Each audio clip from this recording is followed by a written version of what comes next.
जय हिंद दोस्तों। कैसे हैं आप सभी लोग। आशा करता हूं आप सभी ठीक होंगे, स्वस्थ होंगे और मौज कर रहे होंगे। मैं अंकित एक बार फिर से आपके अपने YouTube चैनल वासुदेवा एजुकेशन में आपका स्वागत करता हूं। एक बार फिर से हम अपने नए कंटेंट पर चलते हैं। कल के जो प्रीवियस वीडियो था अपना, वो मधुमक्खी पालन था। अगर नहीं देखा है तो लिंक डिस्क्रिप्शन में डाल देंगे, एक बार जाकर जरूर देखें, जो थर्ड सेमेस्टर और बीएससी फाइनल ईयर से रिलेटेड है। समझ रहे हो बेटा। तो आओ ज्यादा देरी ना करते हुए डायरेक्ट स्क्रीन के ऊपर चलते हैं, जहां पर हमारा टॉपिक लिखा हुआ है मधुमक्खी पालन की विधियां। मधुमक्खी जो पाल रहे हैं हम, वो कितनी विधियों से पाल सकते हैं, ये कितनी विधियों से हम प्राप्त कर सकते हैं। तो दो ही विधि है यहाँ पे। पहला होगा प्राकृतिक विधि। कौन सी होगी बेटा? प्राकृतिक विधि। और दूसरी होगी कृत्रिम विधि। दूसरी कौन सी होगी? कृत्रिम विधि। देखो, प्राकृतिक विधि को अपन नेचुरल मेथड कह सकते हैं। क्या कहेंगे? Natural method. और कृत्रिम को अपन क्या कहेंगे बेटा? आर्टिफिशियल। क्या? आर्टिफिशियल मेथड कहते हैं। अच्छा, दोनों में फर्क क्या है तो समझो। प्राकृतिक का मतलब नेचुरल, स्वतः हो रहा है, उसके अंदर जो हो रहा है स्वतः हो रहा है, हमें करने की कोई आवश्यकता नहीं है।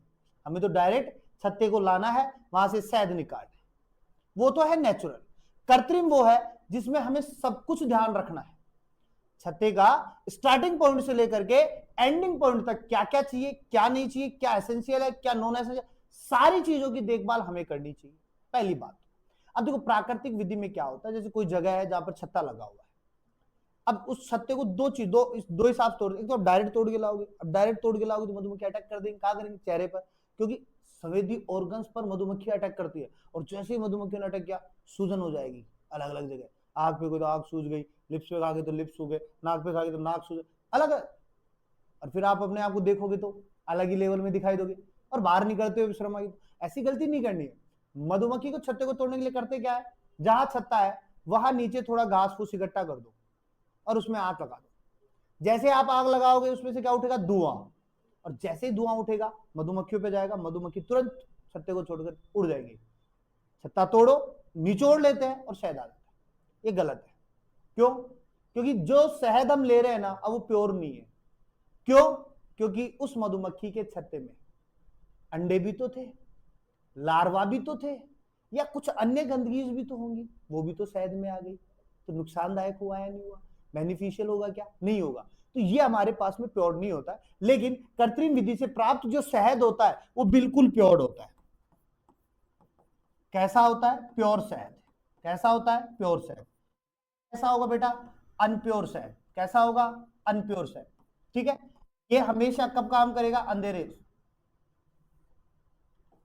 ये कैसे काम करेगा अपने पास में? तो हम यहां लिखेंगे, घास फूस जलाकर धुआं करने से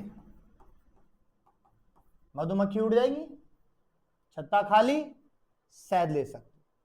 और आपने अक्सर देखा होगा गांवों के अंदर, रूरल इलाकों के अंदर आपने देखा होगा कि बंजारा जाति होती है, वो घास फूस नहीं इकट्ठा करती, वो अपना सिगरेट बीड़ी सुट्टा जो भी लेके आती है लाती है, डायरेक्ट जलाती है और डायरेक्ट फूंक किस पे मारती है? छत्ते पे।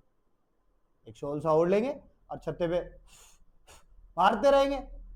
तो धुआं ही तो देना है, धुआं दिया, छत्ता गायब। वापस तोड़ लेंगे वो। क्या कर लेंगे? तोड़ लेंगे। समझ रहे हो बात को? इस प्रकार से वो प्राप्त कर लेते हैं। कृत्रिम के अंदर करना क्या है? प्योर शहद के लिए वही छत्ता बार बार काम में आ जाता है। वही छत्ता बार बार काम में आ जाता है। एक ही छत्ते को हम बहुत बार काम में ले सकते हैं। समझ रहे हो बात को? तो ये कृत्रिम विधि हो गई। ये कौन सी विधि हो जाएगी? कृत्रिम विधि हो जाएगी। ठीक है। अब हम बात करते हैं कृत्रिम छत्ते के प्रबंधन की। कृत्रिम छत्ते का प्रबंधन, कि कृत्रिम छत्ता कहां होना चाहिए, तो हम लिखेंगे मैनेजमेंट ऑफ आर्टिफिशियल हेल्थ। ठीक है। अब देखो करना क्या है, कृत्रिम छत्ते के प्रबंधन के लिए एक एक पॉइंट की चर्चा करेंगे। और पॉइंट क्या कह रहा है कि छत्ता हमेशा नमी वाली जगह पर बने। कहां बने बेटा? जहां पर नमी हो। दूसरी बात, छत्ते से भोजन की दूरी कम हो। तीसरी बात, छत्ते को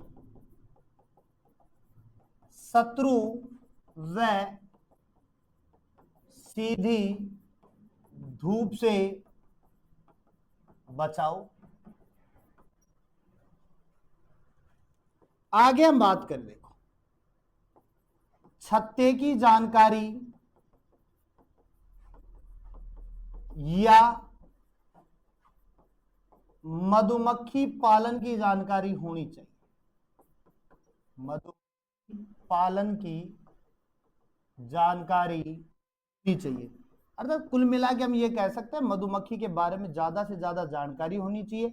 अगर मधुमक्खी के बारे में जानकारी नहीं होगी कि मधुमक्खी के अंदर लाइफ साइकिल कैसे चलेगा, अंडे कब बनेंगे, कब उन्हें फर्टिलाइज करवाना है, मेल का काम क्या है, श्रमिक का काम क्या है, रानी का काम क्या है, यही नहीं पता होगा तो हम कहां से शहद प्राप्त करेंगे, कहां से कृत्रिम छत्ते लगाएंगे। तो पहले इसकी नॉलेज होनी चाहिए, पहले इसकी नॉलेज होनी चाहिए। और याद रखो यहां पर सबसे बड़ी एक कावियात याद रखो, एक छत्ते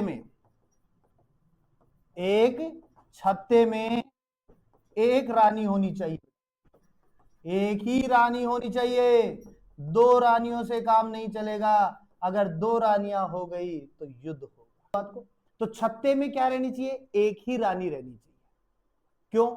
अगर दो रानियां हो गई गलती से तो दोनों में प्राण अंत तक युद्ध होगा, और इतना भयंकर युद्ध होगा कि या तो एक को छत्ता छोड़ना पड़ेगा या एक की मृत्यु निश्चित है।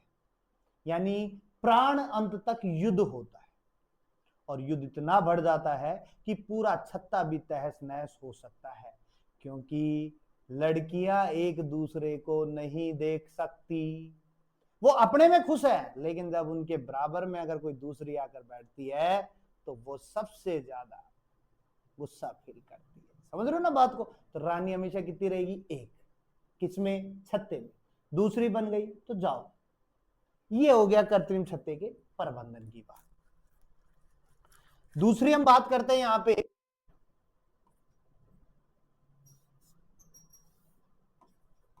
Product of apiculture. एपीकल्चर से क्या क्या मिलेगा?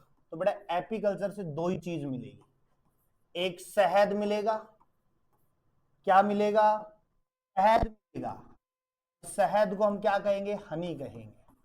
और एक मोम मिलेगा, उसकी बाद में बात करेंगे, पर शहद की बात करते हैं। तो देखो सिंपल बात याद रखो बेटा, श्रमिक का काम क्या है? शहद बनाना। श्रमिक का काम क्या है? शहद बनाना। तो लिखेंगे श्रमिक मकरंद को पीकर, मकरंद को पीकर यानी फूलों पे जाएगा, फूलों से मकरंद चूसेगा, और चूसने के बाद में अपनी बॉडी में कुछ परिवर्तन, या हम लिख देंगे क्रॉप में कलेक्ट करता है। ठीक है, यहां कुछ परिवर्तन करेगा। क्या करेगा? परिवर्तन करेगा, चेंज करेगा। और बेटा चेंज क्या करेगा? डेक्ट्रोज जो है उसे लेविलोज में लेके जाएगा। समझ गए बात को? लेविलोज में लेके जाएगा। बाद में हम यहां पर कुछ एंजाइम्स मिलाएंगे। क्या मिलाएंगे? डाइजेस्टिव एंजाइम मिलाएंगे। और जब डाइजेस्टिव एंजाइम पूरे मिल जाते हैं तो यही श्रमिक जो है किस में आएगा? छत्ते में आएगा, और अपने मुख के द्वारा, किसके द्वारा बेटा? मुख के द्वारा तो बाहर कर देगा। क्या कर देगा? बाहर कर देगा। और यह तरल बाद में हवा के संपर्क में।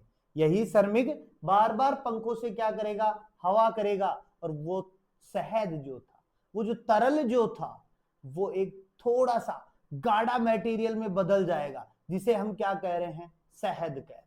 क्या कह रहे हैं, शहद कह रहे हैं। तो इस प्रकार से शहद बनाया जाता है श्रमिक द्वारा। अच्छा, एक शहद में क्या क्या होगा, या एक शहद का केमिकल कंपोजिशन क्या होगा बेटा, उसकी बात करते हैं अपन। तो मैंने देखो यहां पे कुछ मटेरियल्स लिख रखे हैं केमिकल कंपोजिशन के लिए। केमिकल कंपोजिशन, अब देखो इस केमिकल कंपोजिशन के अपन ने कुछ मटेरियल लिख रखा है, जिसमें अपन ने पहले प्रोडक्ट लिखा है, फिर क्या लिखा है, उसकी परसेंटेज वैल्यू लिखी है। क्या लिखी है, परसेंटेज वैल्यू लिखी है। तो देखो मैंने यहां लिखा है फ्रक्टोज। क्या है, फ्रक्टोज। फ्रक्टोज कितना है बेटा, 41। तो यानी शहद में सबसे ज्यादा कौन सी शर्करा होगी, शहद में सबसे ज्यादा कौन सी शर्करा होगी बेटा, फ्रक्टोज होगी। कौन सी होगी, फ्रक्टोज। कितनी होगी, 41% होगी। ग्लूकोज कितनी, 5। सुक्रोज कितनी होगी, 1.9। डेक्सट्रिन कितनी होगी, 1.5। प्रोटीन कितना होगा बेटा, 0.18। मिनरल्स कितने होंगे, 3.3। वाटर कितना होगा, 17 से 20%। इसके बाद में विटामिन की बात करेंगे, होगा लेकिन मात्रा में होगा, सूक्ष्म मात्रा में होगा। एंजाइम्स होंगे 2। इस प्रकार से केमिकल कंपोजिशन की बात कर लेंगे। अंतिम बात करेंगे बेटा अपन, अंतिम बात करेंगे मोम की। किसकी बात करेंगे, मोम की। और मोम को हम क्या कहते हैं बेटा, वैक्स कहते हैं। क्या कहेंगे, वैक्स कहेंगे। अब देखो ये जो मोम है, ये जो मोम है, ये भी किसकी देन है, श्रमिक की। किसकी देन है, श्रमिक की। तो ये जो मोम होती है ना, ये श्रमिक का या मधुमक्खी का क्या होता है बेटा, अपशिष्ट पदार्थ होता है। क्या होता है, अपशिष्ट पदार्थ होता है। लेकिन ये हनी बी के कोई नहीं होता है, हनी बी के कोई काम का नहीं होता है। लेकिन हम क्या लिखेंगे बेटा, मनुष्य के लिए, मनुष्य के लिए बहुत काम का होता है। क्या होता है, काम का होता है। दोबारा सुनो, मोम जो है वो मधुमक्खी का क्या है, अपशिष्ट पदार्थ। लेकिन मधुमक्खी के कोई काम का नहीं है। किसके काम का है, मनुष्य के काम का। क्यों है, क्योंकि कॉस्मेटिक चीज बनाई जाती है, cream, foundations, cold cream, hot cream, shaving cream, मरहम, मोमबत्ती, ये सब किससे बनाई जा रही है, मोम से बनाई जा रही है। और ये मोम कहां से मिल रहा है, मधुमक्खी के छत्तों से मिल रहा है। समझ गए बात को। तो इस प्रकार से हम मोम की भी बात कर सकते हैं। कंप्लीट बात, यहां पर अपना चैप्टर कंप्लीट भी होता है बीएससी फाइनल ईयर वालों के लिए। समझ रहे हो बात को। तो इस प्रकार से हम धीरे धीरे एक एक चैप्टर को खत्म करते जाएंगे और आपको पूरी प्लेलिस्ट अवेलेबल हो जाएगी बेटा। समझ रहे हो बात को।